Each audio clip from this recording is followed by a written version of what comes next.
¿Cuándo empezaría yo a escribir poemas? Muy joven, yo creo que como a los 12 años, 13 años, en un álbum rojo que me regaló mi madre precisamente para que escribiera poemas en él.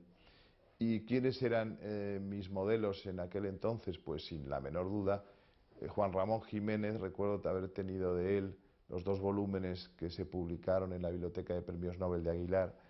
Y por supuesto Rabindranath Tagore. ¿Quién no había leído a Rabindranath Tagore en aquellos años, en la traducción inevitable de Zenobia Camprubí, y del propio Juan Ramón Jiménez?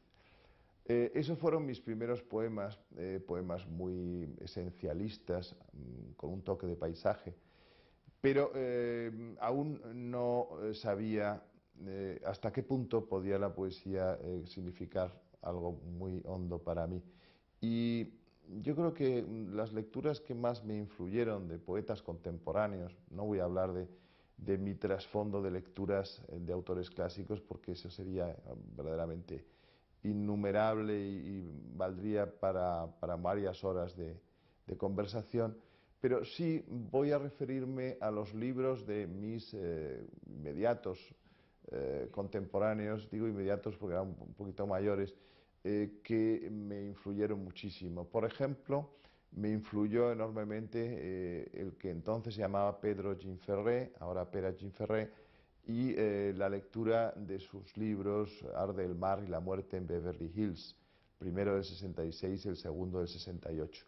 Hay un antes y un después en mi consideración del hecho poético, hay un antes y un después, digo, de la lectura de Pere Gimferré. Otro autor que me influyó decisivamente fue Juan Eduardo Cirlot. A Juan Eduardo Cirlot no lo conocí personalmente.